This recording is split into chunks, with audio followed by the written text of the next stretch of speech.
They called it Gotcha. The sun splashed it across Britain as if the war's end were written in black ink and swagger. But that headline was never the whole truth. The British were expected to win. Overwhelming fleet, global reach, all the weight of history behind them. Who really got who? Did you expect Argentinians to roll over? No. The country got you, with ingenuity, with the will to fight, and with your own French technology turned back against you. An Exocet missile, not born in our yards, but taught to speak Spanish over the cold waters of the South Atlantic. Were you expecting that? Crack open Latin America's boldest secrets. Fact-checked, footnoted, and irresistible. I'm Arturo, and this is Latin Lore. From Latin America's history, to mysteries and true crime, to local legends, whispering Latin intrigue, every tale is triple verified in archives before it reaches your headphones. Hit subscribe. Fresh revelations drop every week. The wind off the South Atlantic cuts like glass, a flash too fast to see skims across the waves. Seconds later, one of Britain's proudest warships goes silent. The weapon that struck her wasn't born in Argentina. It spoke French. And yet that day, it carried a Spanish name and a Latin heartbeat. This is the night the underdog struck back, and the ocean still remembers. This is a story from 1982, when Argentina reached out from the southern cold and touched a British warship with a spear not born on the Pampas, not forged by Criollo hands, but made in another capital, another pact, another tongue, a French spear. The sea loves that kind of joke, history told with a grin and a wince, because irony is its native current. Before the missiles, before the jets skimming at gull height, there were islands that refused to be only islands. In 1764, the French named them Port Louis. In 1767, Spain took them and called them Puerto Soledad. In 1765, the British had already planted a claim at Port Egmont on the other side. One archipelago, two crowns, and a chessboard of fog. In 1770, ships bristled and diplomats paled. In 1771, papers were signed and tempers cooled. By 1774, the British, busy elsewhere, hauled down their flag, yet left behind a plaque. We were here and we still are in principle. The ocean watched and remembered. Empires cracked. By 1820, a frigate under David Jewett raised the flag of the United Provinces of the Rio de la Plata, our ancestors' dream, over those coasts. In 1828, a settler called Vernet tried to build law and economy from wind and sheep. In 1831, the U.S. frigate Lexington crushed that plan in a dispute over seals and authority. And in 1833, a British corvette arrived and reasserted rule. Islanders, kelpers, grew into their own community, stubborn, sea-minded, British by habit and law. But south of the Rio de la Plata, in schools and kitchens, our grandparents kept the story like a coal under ash. UN Resolution 2065 in 1965 called for negotiations. Agreements on communications came, then stalls, then silences. There were gestures, a hijacked plane landing on a grass strip in 1966, students planting a flag, diplomats exchanging careful smiles. There was even a quiet near agreement in the late 60s that never quite crossed the last inch. The ocean has seen near kisses that turned to stares. By 1981, Britain weighed budgets and distance. Talk of withdrawing the ice-stained HMS Endurance drifted like a rumor with sharp edges. Meanwhile, an Argentine scrap dealer, paper in hand, hope in pocket, landed men at a derelict whaling station on South Georgia and raised a flag where they had only the right to cut metal. The British protested, tempers sharpened, frigates angled their bows, the air became tinder. Picture Buenos Aires in early '82. Official calendars still say late summer, but hardship makes its own weather. Inflation prowls the sidewalks like a half-starved dog. Factory whistles grow tired. Mothers measure pesos and prayers. The Junta, Proceso de Reorganización Nacional, stands on balconies in tricolor sashes, harvesting applause from empty air. General Leopoldo Galtieri, spine rigid, jaw like a clenched fist, hunts legitimacy the way a rain-soaked sailor hunts the last light on a squall-dark horizon. He knows what every Argentine schoolchild knows. Malvinas is not just rock and grass. It's a story told over soup, a bruise that never faded, a word that blooms in the ribcage. Geography says the islands sit 400 nautical miles away. Memory says they live behind the breastbone. Across barracks and mess halls, across officers' corridors hung with paintings of old charges and old dead, the whisper becomes a chant, ahora o nunca. Old sailors tap thick knuckles on wood. Younger officers talk about a lightning grasp and a negotiation that would follow like a gentleman's handshake. On April 2nd, Operation Rosario lands under a sky as gray as a courtroom suit. The governor yields after resistance. Casualties are few, the moment clean enough to trick the naive. A British flag folds, an Argentine flag rises, the Plaza de Mayo erupts in chorus. But in London, the taste of empire returns to the teeth. Carriers are turned into the wind. Submarines slip like needles through cold cloth. The South Atlantic inhales. It wasn't one cause, it was currents crossing. A century and a half of grievance. A community of islanders who had grown into Britishness with their own stubborn dignity. Diplomats moving inches where miles were needed. A junta needing applause it hadn't earned. A parliament unwilling to lose a yard of blue to precedent. Signals sent and misread. Scrap men waving flags. Naval officers reading each other's silhouettes and guessing wrong. The ocean bears witness to these convergences. It knows when men mistake a tide for their own will. It knows when pride puts on a uniform. War hurries like weather. On May 2nd, the cruiser General Belgrano, gray hull, Argentine heart, takes a torpedo's verdict outside the exclusion zone and folds into the dark. Hundreds of men swallowed by a cold that does not bargain. In Buenos Aires, the flags fly higher. Songs get louder, but beneath the cheering a hush grows. If London can reach that far with such certainty, what will it do to the men who come hunting its ships? The task force tightens. Hermes and Invincible guarded by destroyers and frigates. Harrier patrols prowling low. Sea Dart missiles waiting like long bones of iron. Both sides are still learning the sea's new rules. The South Atlantic teaches fast and punishes faster. Here is the irony sharpened to a point. AM-39 Exocet, air-launched, sea-skimming, as simple and lethal as a proverb your abuela mutters when she's done arguing. A slender cylinder with a cold nose and a hot heart.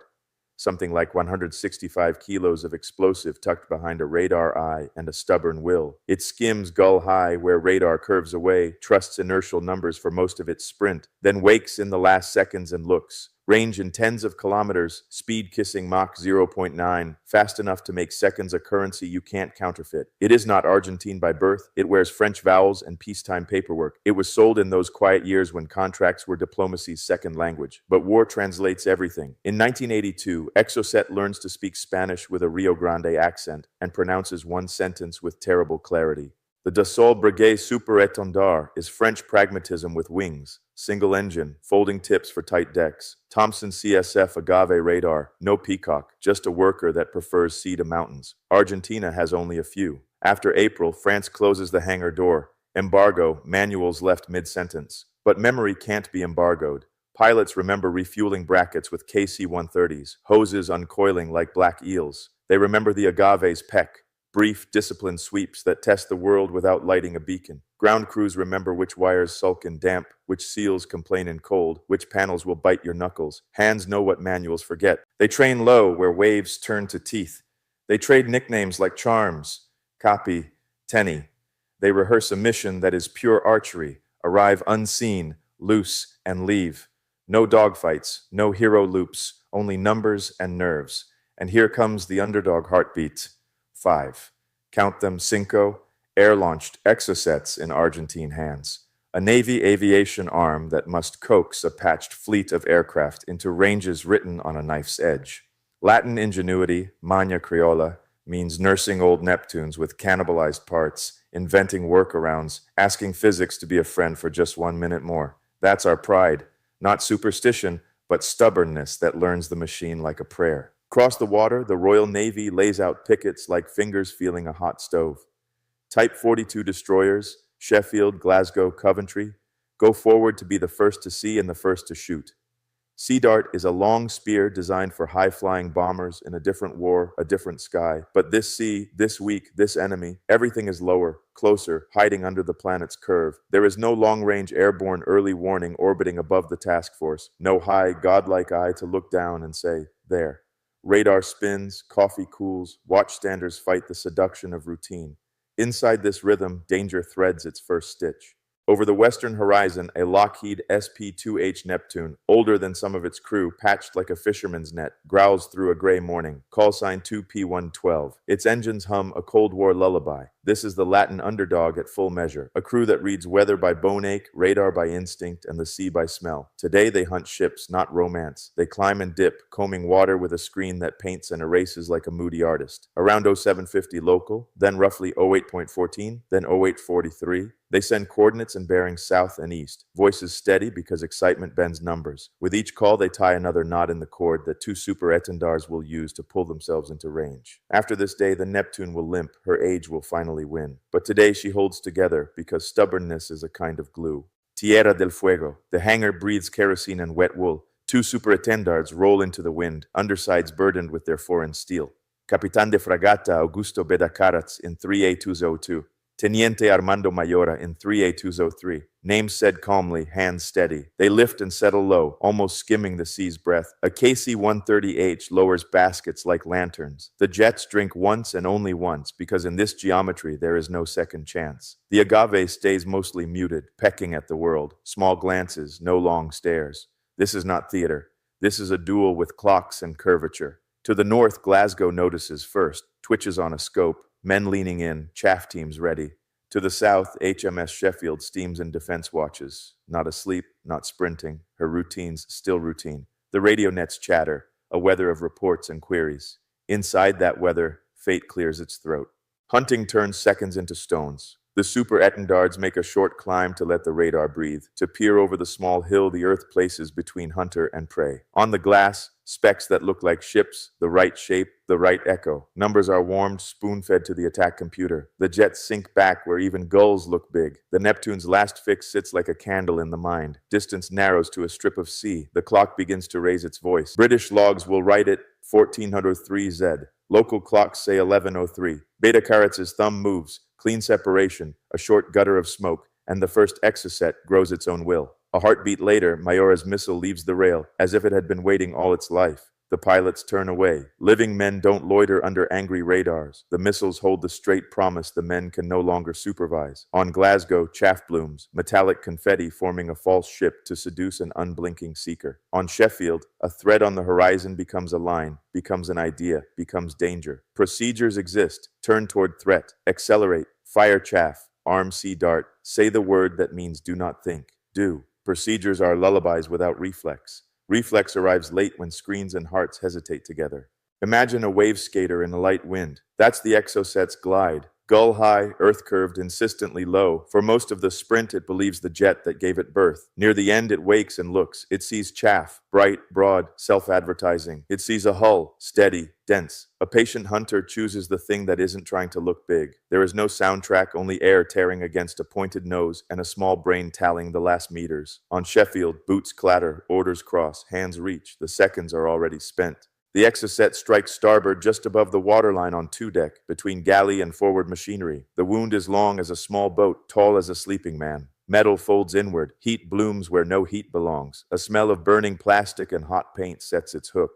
Did the warhead detonate? Officially, not as designed. Later arguments pour bright certainty over a dark uncertainty. The sea records simpler facts. Fire lashes fore and aft. Smoke crowns the destroyer and refuses to stop preaching. The second missile fails to find flesh. It dies in the water, perhaps half a mile off. Eyewitnesses carry back contradictions, the sea's favorite souvenir. What the British pickets feel in their teeth is not debatable. Sheffield has been hit, and hard. On Glasgow, chaff saved Glasgow. On Sheffield, chaff never left the tubes. Sea dart never speaks. The 4.5-inch never barks. Seconds ruled. Seconds ran out. Time mutates on a wounded ship. A minute is a lifetime when you're wrestling a hose that fights like a python. A second is a thief when you're dogging a hatch that should have been shut. Heat grows animal. Smoke becomes the ship's atmosphere. Comfort betrays fabrics, insulations, paints turning into accelerants and poison. Damage control teams crawl by feel and habit. Runners become living telephone lines when cables melt. Flashlights carve trenches through black air. Men wrap wet cloth around mouths and keep going until lungs refuse. Lessons appear that should have been doctrines yesterday. Close every door, man every station, treat every alarm like the last warning you'll ever get. The Board of Inquiry will later write its neat scolding. Sailors will remember different lines. Dragging a friend blind by his harness, choosing which hatch to seal when both choices cut someone off from air, deciding when to stop fighting a ship and start saving men. At 1750, Zulu, late local afternoon, the order comes. Abandon ship. Orange life rafts bloom like brief flowers. The Atlantic turns from enemy to cradle. 20 souls are counted missing or dead. 26 are marked by flame and smoke. Numbers are tidy. Grief is not. Stand with me over a chart after the smoke clears. Fingers trace routes with thumbnail and regret. Pickets designed to spear high flyers met low steel fish. Without airborne early warning, detection came late, reaction came later. Chaff works best when it blooms early, and better still when ships weave clouds for each other. A geometry of ghosts confusing seekers that prefer the biggest brightness. Improvisation follows. Bolt on more chaff, lash more jammers, fit more guns with quick tongues. Rehearse rules that turn hesitation into sin. In weeks, Sea King helicopters wear AEW radars like blunt crowns. Ungainly, necessary. The professional verdict is cold because it must be. If you can be seen, you can be hit. If you can be hit, you can be destroyed. The South Atlantic stamped that truth onto steel and memory alike. Return to the jets, to the quiet after landing. Beta Carats and Mayora taxi in, engines sigh, hearts look for a rhythm, instruments pretend has already returned. The debrief is clipped and metallic. The weapon flew true. The weapon did what it was born to do. Then comes a silence rank can't solve. Somewhere a commander says, bien hecho. Somewhere in Hull a mother pours tea she can't drink. Somewhere in Rio Grande a mechanic smokes and stares at hands that finally shake. In Portsmouth, Sheffield's name is spoken with pride and hurt. In Whitehall, officers page through graphs and possibilities. What can be soldered tomorrow? What needs a budget? On mess decks far from the war, sailors absorb the gospel. Trust chaff, close doors. Don't wait for doubt to grant permission. Never let routine beguile you into thinking physics will be kind. Call it by its name. A French-made missile, sold in peacetime under the guise of commerce and influence, became the blade at Argentina's reach in a war with Britain.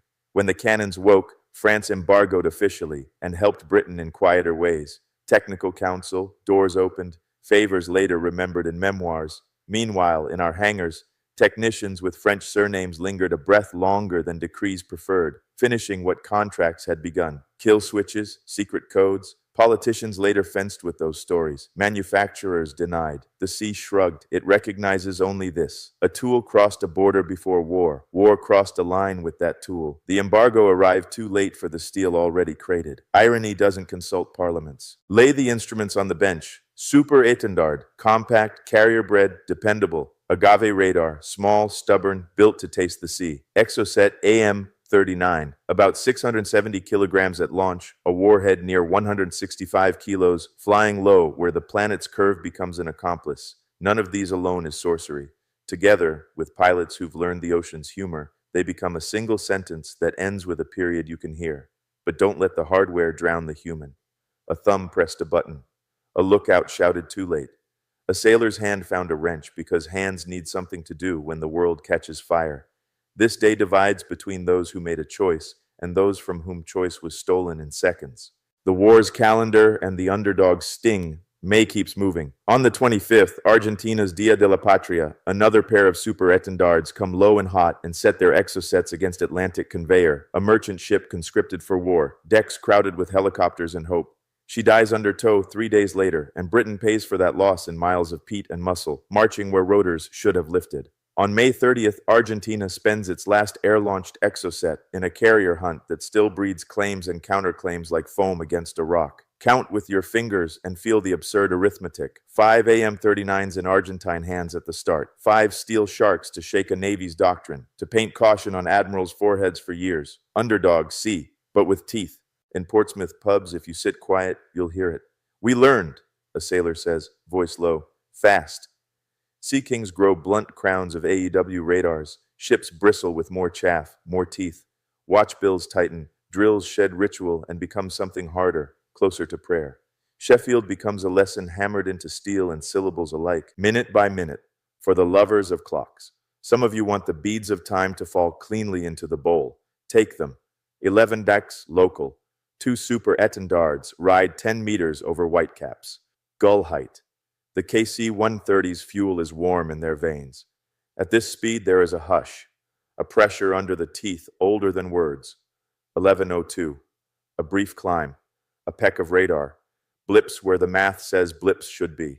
Back down into the wave shadow where even a human eye could lose a jet it knows is there. 11:03. The attack computer is satisfied. thumbs depress. Two missiles separate, each a small will eager to do the task it was born for. On Glasgow, a code word triggers reflexes, chaff blooms, and sows confusion. On Sheffield, a dozen small gremlins, readiness, manning, expectation, conspire with physics. Chaff never leaves the tube. Sea dart never speaks. 11:04, 15 seconds of terminal. At that height, the sea's surface is chaos. The seeker is patient. It chooses ship, not ghost. Impact is arithmetic that doesn't hear appeals. 11:05, 11:20. Hoses snake, doors dog, generators falter, flashlights become eyes, runners become phones. When air becomes flame, decisions are the only oxygen left. Hit at roughly 1403 Zulu. Abandoned ship ordered near 1750 Zulu. The rest is measured in acts, not minutes. Sailors know. Sinking near 52°11. South, 53°50 west is neat. A mathematical politeness. Human coordinates are not. A mother in Hull never opens her kitchen window again. A boy in Rosario chooses flight school because a newspaper photo made a pilot look like fate. A British rating can't abide the smell of burnt toast for a decade because it drags him back into a corridor with no lights. An Argentine tech hears bingo fuel and tastes kerosene forever. The sea keeps the map. People keep the echoes. What the ocean says when no one is listening. When the tavern empties and the last mate grows cold, the ocean mutters to itself. Hear it if you can.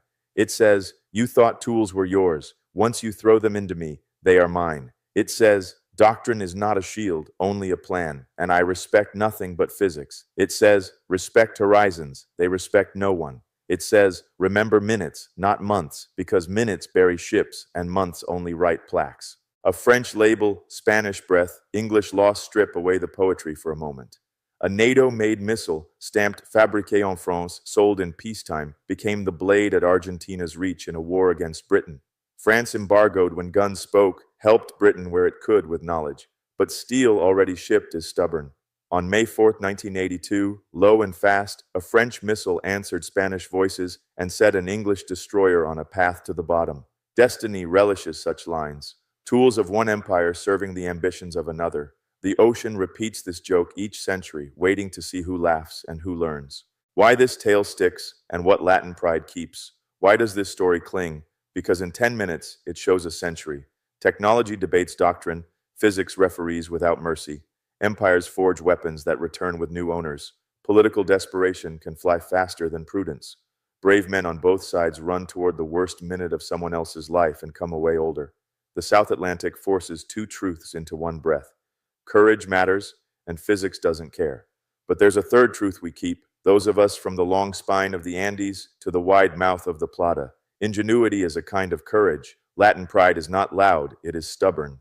With few missiles, old airframes, and a sea that prefers giants, Argentina carved a minute from the enemy's map and wrote its name in it. Even in defeat, that minute remains ours. June 14th arrives like a door closing. Argentine forces on the island surrender. The Union Jack flies again. Families on both sides count the cost in names that will never answer. The task force sails home with new eyes and sharper teeth. In classrooms and wardrooms, the Sheffield strike becomes lesson and warning. In our kitchens and plazas, the story becomes both lament and reminder. Sometimes the underdog lands a punch history will not forget. The islands remain what they have long been, home to a community that guarded its identity, symbols on a map that woke the worst and best in faraway capitals, a place where sheep graze inside a storm's long memory. Negotiations will be spoken of again, then drift.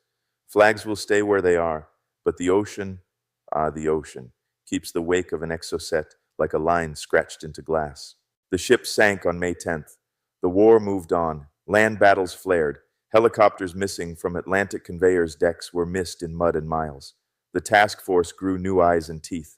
Men on both sides aged and tell the story now with that half-laugh that lands one note too low. The ocean doesn't end, it changes subjects. A nation's pride can ride shotgun with a foreign machine. A minute can carry a century. The sea keeps score in coordinates, not speeches. If, one winter night, a gull's cry sounds like a radar ping, that's the ocean repeating its favorite lesson. Destiny sometimes arrives stamped in the wrong language, and sometimes the underdog, with nothing but mania and a prayer, writes his name across its path. If you listen closely on a cold night, you might hear it, the hum of a jet, the hiss of something low and fast, the breath before impact. That's the sea telling the story again, of a French missile, an Argentine crew, a British ship, and a minute that belonged to the underdog. Thanks for trekking the hidden trails of Latin America with me. Drop your theories below, and until then, keep the legends alive and the facts on fire. I am Arturo, and this is Latin Lore. If tonight's story unsettled you, subscribe and ring the bell, because Latin America's darkest stories are far from over.